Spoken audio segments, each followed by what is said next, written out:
In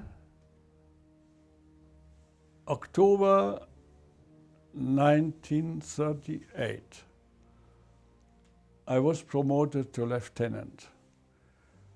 And we all of us, our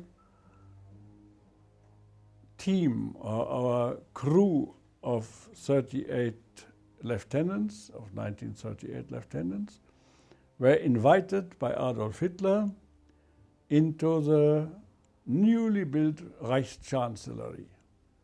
Man, that was a building I never saw.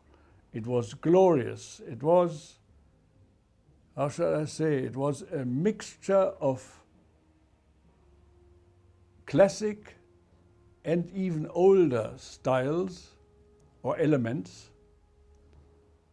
It has been naturally totally annihilated after the war, not by warfare, but by men's doing, enemies doing.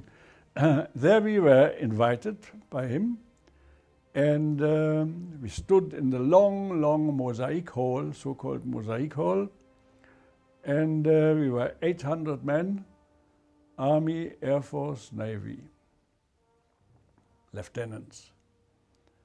And the door opened, and with a company of only 2 others, he took our parade. We were standing attention in 3 lines. I was in the second line, and he went through very seriously, very slowly, and I think he was looking onto everybody, also myself. No, Hitler, Adolf Hitler. High impression.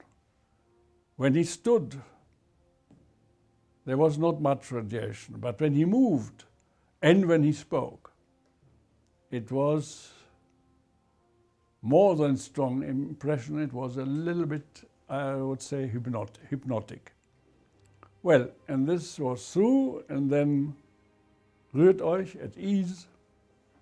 And then Göring followed with a big staff, highly superficial, brilliant, smiling, quick, not looking at everybody, and laughing.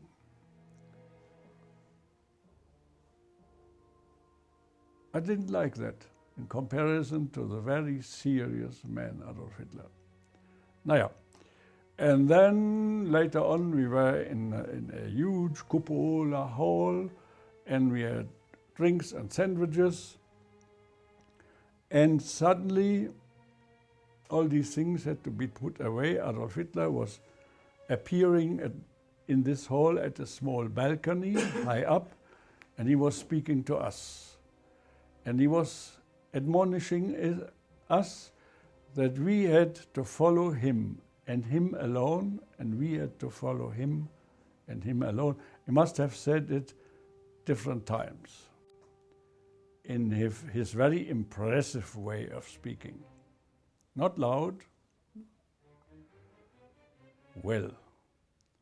And there we stood all 800 in this huge cupola hall, and I had been meeting again of my from my old homestead near Danzig, 2 others, one of the army and one of the navy, so we stood together.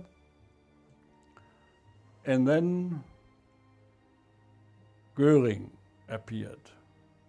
He also went in the went into the footsteps of Hitler. Also on the balcony, with a glass of champagne or whatever he had, and toasted to the big hall. Well, that was it. To me, maybe I'm too Prussian, but to me, the appearance of Hitler and his bearing was much more impressive than Göring's.